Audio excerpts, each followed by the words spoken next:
Alright, so let's start off pre-calculus with something that we maybe remember, which is linear equations and inequalities. So through the majority of our high school math career, we have talked about linear equations in some capacity. So it makes sense that we're starting here as well this year.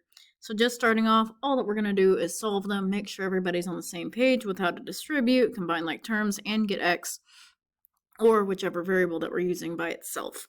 Alright, so following along, we have 4 minus 3y is equal to 2 times the quantity of y plus 4. The first thing I've got to do is to get rid of those parentheses. So distribute, we would get 4 minus 3y still, because we haven't touched it, is equal to 2y plus 8. Alright, simplifying this, now I want to get my y terms on one side, or my like terms on one side. So I'm going to move that 3y over to the other side of the equal sign by adding it. So I'd have 4 is equal to 5y plus 8. Now I want to get that y completely by itself since I have a singular 1. So I'm going to subtract that 8 over. I would get negative 4 is equal to 5y. Getting y by itself, divide both sides by 5, and we should be done.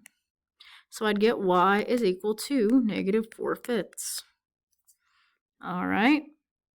Going to the next one, I've got two sets of parentheses. Two sets of parentheses means two sets of distribution. So I've got 2 times 2x, which will give me 4x. I've got 2 times negative 3, which will give me negative 6. Plus 3 times x will give me 3x.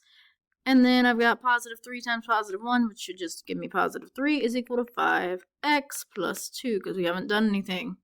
Alright, the next thing we need to do is try to get all of our x's together on one side, but the first thing I want to do even before that is probably try to get all of my like terms together on the side that I singularly have. So I see a lot of x's over here, I see a lot of singular terms over here.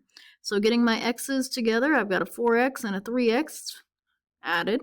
So I've got 7x all together, and negative 6 plus 3 should yield a negative 3 is equal to 5x plus 2.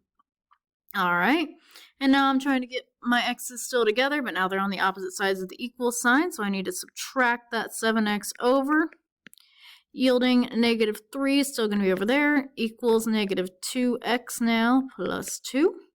And then subtract 2 over, I should get negative 5 is equal to 2x, negative 2x, and then divide both sides by negative 2, and all in all, my x should equal 5/2.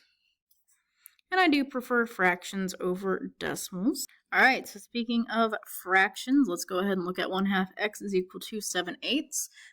Fractions are just a fancy way to write division, so how do we get rid of division? Multiplication! Yeah, so I'm going to multiply by the largest denominator, or the LCM, least common denominator. So on this one I'm going to multiply by 8. On this one I'm also going to multiply by 8, just to get rid of it. So all in all, I would have 4x is equal to 7, because 8 divided by 2 gives me 4, 8 times 8, or 8 divided by 8 gives me 1, leaving me with what's on top. Now I've just got to get rid of what's out in front of my x still, so my x should be equal to 7/4. Alright, so if you multiply, it will affect every single term, just like division. If you divide by one particular thing, it affects every single term.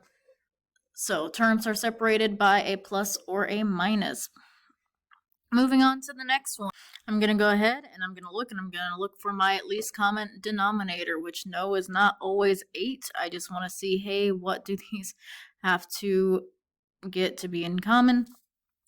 In this case, it does happen to be 8 again, because 1 can go into 8, 4 can go into 8, and 8, of course, can go into 8 once.